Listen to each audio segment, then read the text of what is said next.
104 বছর বয়সে জামিন পেলেন মালদহের মানিকচকের এক বৃদ্ধ। জমি নিয়ে বিবাদে ভাই ভাইয়ে বিবাদ হয়েছিল। তার জেরে গুলি করে ছোট ভাইকে খুনের অভিযোগ উঠেছিল দাদার বিরুদ্ধে। যদিও দাদার পরিবারের দাবি পারিবারিক ঝামেলার সুযোগ নিয়ে অন্য এক ব্যক্তি ছোট ভাইকে গুলি করে মারে। সেই ঘটনায় পুলিশ গ্রেপ্তার করে দাদাকে। জেল হয় তার। এরপর কেটে গিয়েছে 36টা বছর। কলকাতা হাইকোর্টে আবেদন জানালেও তার জামিন হয়নি। অবশেষে সুপ্রিম কোর্টের নির্দেশে অন্তর্বর্তী জামিন পেয়েছেন 104 বছরের ওই বৃদ্ধ। আর বাড়ি ফেরার আনন্দে মণ্ডল পরিবার। জানা গিয়েছে ওই বৃদ্ধার নাম রসিক চন্দ্র মণ্ডল, 104 বছর, বাড়ি মালদহের মানিকচক ব্লকের দক্ষিণ চণ্ডীপুর পঞ্চায়েতের পশ্চিম নারায়ণপুর গ্রামে। তার 3 ছেলে ও স্ত্রী রয়েছে। ইতিমধ্যে বড় ছেলের মৃত্যু হয়েছে।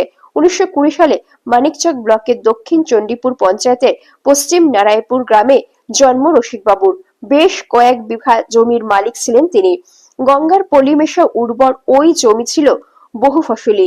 পৈতৃক সেই জমি নিয়েই তার সঙ্গে বিবাদ বাঁধে ছোট ভাই সুরেশ মণ্ডলের। দুই ভাইয়ের পাশাপাশি বাড়ি।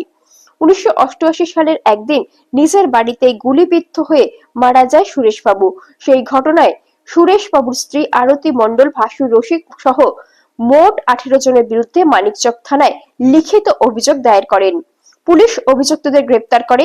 সবার বিরুদ্ধে ভারতীয় দণ্ডবিধির 302 ও 34 ধারায় মামলা রুজু হয়। শুরু হয় বিচার প্রক্রিয়া। 1944 সালে রসিকচন্দ্র মণ্ডল ও জিতেন তাঁতি নামে 2 জনের যাবজ্জীবন কারাদণ্ডের সাজা ঘোষণা হয়। তখন রসিকবাবুর বয়স ছিল 68 বছর। তারপর থেকে জেলেই ছিলেন 2 জন। বছর 3 আগে প্যানেলে ছাড়া পেয়ে বাড়ি ফিরে নদীতে ডুবে মারা যান জিতেন তাঁতি।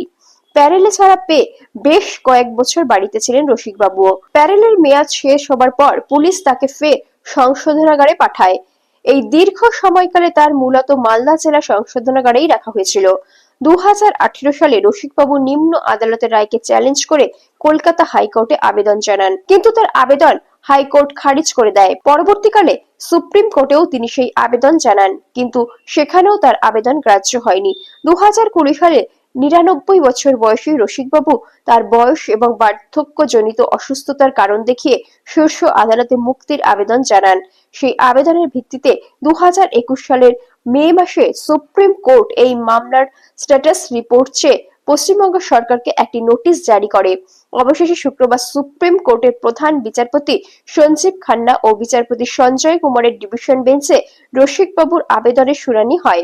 রসিকচন্দ্র মণ্ডল ও রাজ্য সরকারের কৌঁসুলিদের সওয়াল জবাবের পর ডিভিশন বেঞ্চ 104 বছর বয়সী রসিক বাবুকে অন্তর্বর্তী জামিন প্যারেলে মুক্তির নির্দেশ দিয়েছে। ভাই ভাইয়ের ঝগড়া, জমি জায়গা নিয়ে মারপিট। জমিতেই মার্ডার হয়েছিল না, বাড়িতে মেরে চলে গেছে। বাড়িতে অন্য কেউ মেরে বাবাকে ফাঁসি দিল। মিথ্যা মামলা। মিথ্যা মামলা জড়িত, আচ্ছা আচ্ছা। মিথ্যা মামলা জড়িত। নাম আছে, যেতেই হবে। তারপর কতদিন জেলে ছিল? মোটামুটি আগে ছিল এখন বর্তমান 6 বছর হলো। তারপরে মাঝখানে 12 বছর এখানে বাড়িতে ছিল। হ্যাঁ, বাড়িতে ছিল। এবছর 6 বছর হলো। এবার বাড়িতে ওইখানে বছর 2 ছিল ফার্স্টে, 8 থেকে 8 তারিখ কেস হয়েছিল।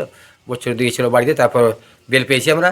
বেল হয়ে 6 বছর হলো যাবে। আপনার বাবার বয়স তো 103 বছর 4 বছর। হ্যাঁ, সত্যি। হ্যাঁ, এত এত বছর বয়স পর্যন্ত মানুষকে কি জেলে আটকে রাখা যায়? কি বলেন? এরা আটকে দিলে সরকার, আমি কি করবো? সরকারের ব্যাপার আছে, আমাদের ব্যাপার নাই। ছাড় পাচ্ছিল না, কি করবো? চেষ্টা করছি। হাইকোর্ট বেল দিয়েছিল একবার। হ্যাঁ, একবার বেল মাত্র দিয়েছিল। তাও লাভ হয়নি। লাভ হয়নি। তারপরে সুপ্রিম কোর্টে গেছিলেন। হ্যাঁ, সুপ্রিম কোর্টে গেল। হাইকোর্ট বলছে এখানে হবে না, সুপ্রিম কোর্টে যাও। সুপ্রিম কোর্ট থেকে বেল পেলেন? হ্যাঁ, বেল পেলাম।